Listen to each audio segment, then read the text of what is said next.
Colonel Dave Hall, and I'm the commander of the 40th Combat Aviation Brigade, and also the director of Army Aviation for the California Military Department. With respect to the operation that occurred last night, it definitely developed rather rapidly. As some of you may know, we are obviously not a first responder organization.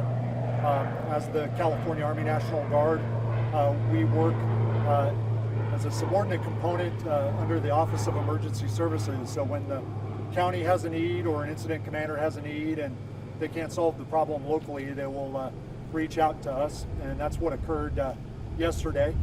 We were asked to provide one CH-47, and we supplemented that with one UH-60 just because of the nature of the mission and our goal to be timely and responsive, knowing that people were in fact in trouble. Last night, one of the big concerns that we had obviously is the nature of the fire and the large columns of smoke, and making sure that we could adequately get in and out of the rescue area safely. And so a lot of the time that it took between actually getting the word that we were supposed to, or that the need was out there, in addition to assembling the crews, getting them transported to the Fresno area, was ensuring that we could accomplish the mission safely, talking to the right people during the mission, getting to the right location, and then also ensuring that there was some level of support on the back end of the actual evacuation.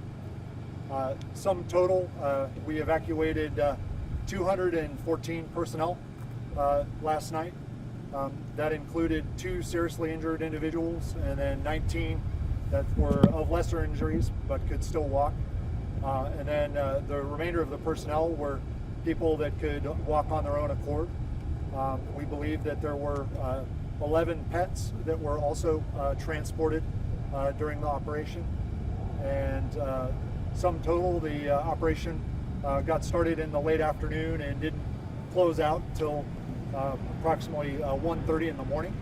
And it wasn't until about 3 o'clock before everybody was safe off to shelters in the local area. Definitely hats off to the entire crew that helped make this mission happen. As you know, the National Guard relies on part-time soldiers, volunteers, citizen soldiers that have civilian jobs doing other things, and they come when there's a need and drop what they're doing and go support. And that's exactly what they did last night, and I definitely couldn't be prouder. Definitely we couldn't have done this without the help of all of the law enforcement, EMS, and fire personnel as well, because that's ultimately who we're here to support. You kind of touched on it a little bit, but how does it feel for the crews that are out there bringing these people back when they have a successful mission like this? I will tell you the crews were ecstatic, and it was pretty amazing what they accomplished on the first turn. They ended up bringing their standard load of personnel, approximately 33 in the Chinook and 15 in the Blackhawk, and because of deterring weather conditions, they ended up using great and sound judgment by allowing as many people as they could possibly fit on the helicopter on the second turn, and safely evacuated all of those, and then wanted to make an attempt for a third turn to get the remaining personnel out. And each of the crew members expressed a deep gratitude on how they were treated by the evacuees. The evacuees literally would come up and hug them and thank them for taking them, and the same gratitude was expressed after they landed. So definitely a successful operation overall. You mentioned civilian soldiers. These are people that were hanging out with their families possibly yesterday afternoon. I mean, that's a quick turnaround. Correct. It was a very quick turnaround. We've actually been extremely busy on fires, and we had finished up a lot of the fire activity.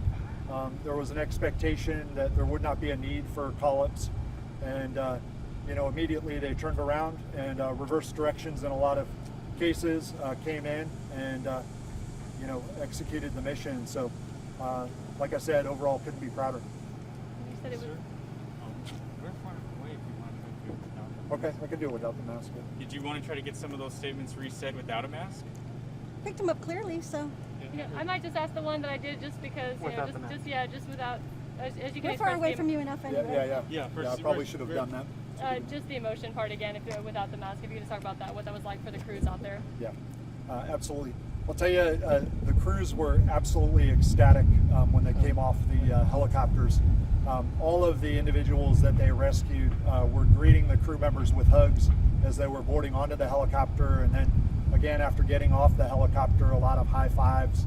And for the crews, without a doubt, it was a very, very rewarding experience. They were glad to be a part of the mission, and they're actually excited to be a part of the mission tonight in the event there's more people that need help. You said it was 2 aircraft, and how many total trips did they make between the two? So there were a total of 2 aircraft, one UH-60 Blackhawk, and then the other was a CH-47 Chinook.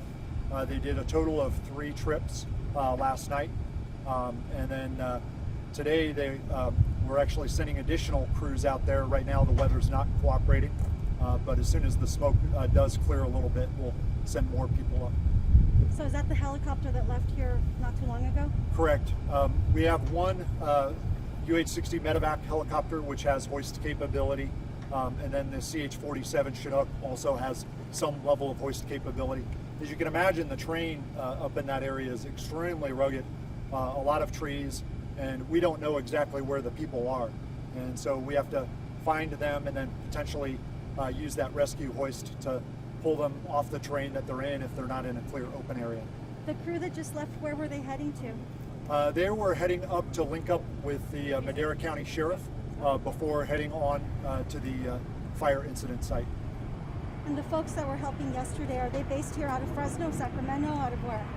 They're out of everywhere.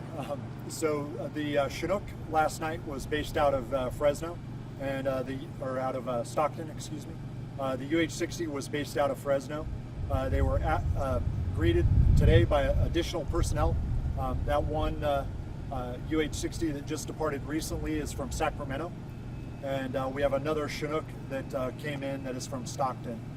So right now we're using 2 crews along with 4 airframes. That gives us the ability, if something accidentally breaks, we've got an alternate to jump to. Do you know if there's a certain number of people who are still in need of sort of rescuing, or is it more just on standby in case you're called to a certain area at this point? It will definitely be some active searching in coordination with the Madera County Sheriff and also the Incident Command. There are a lot of people up in the area. We don't know exactly how many people are up there because, as you know, when people go camping, they don't always tell a lot of people.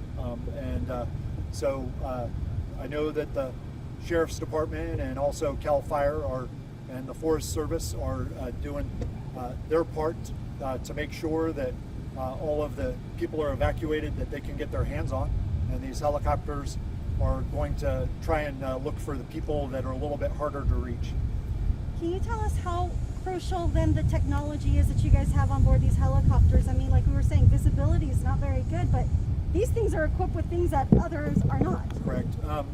So one of the, there's a couple of things that make these helicopters a lot better than previous generations of military helicopters. One is they're both the most advanced airframes we have in the Army inventory. The F model Chinook and the UH-60 Mike model, and just the instrument package alone and the technology to reduce pilot workload is so much greater than anything in the past. They almost have the ability to fly themselves in many ways. So definitely a great resource. The other advantage is having our night vision goggles as we fly. It's a lot easier for us to see the heat sources and the fire, sort of see through the smoke at nighttime with the night vision goggles. Also very risky, very treacherous flight conditions, but we have 2 of our best pilot and commands on the mission just to make sure that it's executed safely. California National Guard released the pictures of the people in one of the, I think it was a Chinook, right? Correct.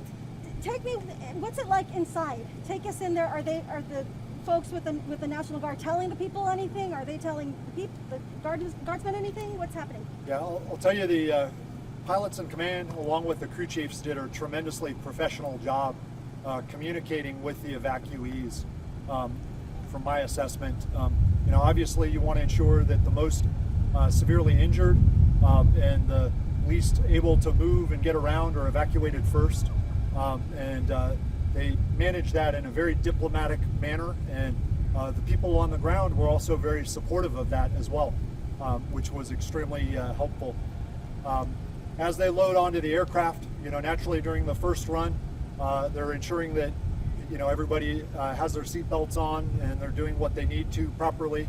On that second round, when it was more important to get everybody out, it was important that they brought everybody on, secured what they could, and then everybody else ended up taking a seat on the floor. And as you saw in the picture, it was pretty cramped tight in there. We do not like to operate that way, but because of the circumstances of this being an urgent situation, threatening life, the pilots in command made a smart decision by asking them to get on the helicopter and loading as many as they could on that lift. How long is that trip from there to here?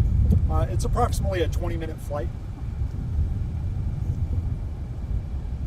Anything else you can think of? Have you guys been hearing from any of the folks that were rescued, just saying thank you again this morning? We heard a lot, definitely the night of, as we rescued them. And I know Facebook is full of accolades and thanks, and I'll tell you, we appreciate it. The soldiers and airmen, they do this as volunteers. Virtually every one of these crew members has been on a combat deployment, and in fact, some of them recently either redeployed or preparing to deploy again.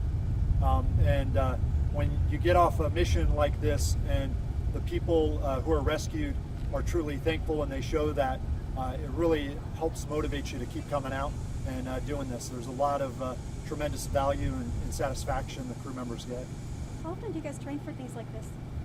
So search and rescues are part of our bread and butter business. They really are. It's part of our combat mission for our medevac unit. All of our helicopter units are required to practice search and rescue. Just in the event they've got to rescue their own pilots. But we also conduct training on a regular basis with the local sheriff's agencies every year. Usually we do it a couple times per year with each type of airframe.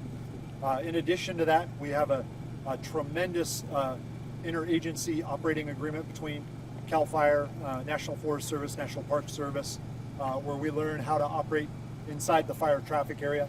As you can imagine, during the day, especially when the sky is clear, there's a lot of helicopter traffic and airplane traffic in and above the fire site, and it's important that the crews know what they're doing when they enter that fire traffic area, know what the hazards are, know what altitudes they should stay at, and know who to contact.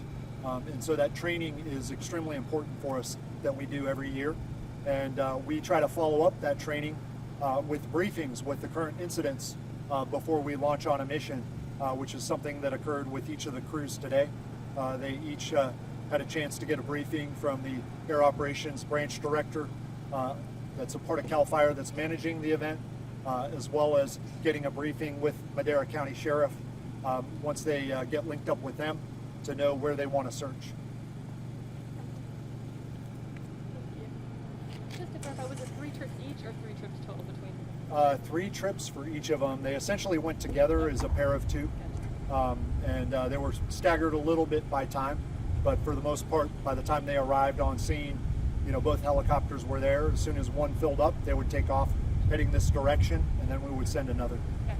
Gotcha. How much personnel did you guys have out here? Last night there were a lot of people that helped out. I don't have the exact numbers on me. I could provide that to you at a later point if you're interested, but if I had to guess, there were probably 30 military personnel on the ground in addition to the crews, as well as probably 60 different fire agencies, law enforcement, EMS. There was a huge response from Fresno, and from my perspective, I was very proud watching it. I grew up in Coarse-Gold, or not grew up, but have lived in Coarse-Gold for the past 12 years or so, and I haven't seen an event like this. And to see all of the interagency partners come together with the amount of resources, with the uncertainty of what was actually going to come off the helicopter, there were plenty of resources to ensure that all were provided the care that they needed.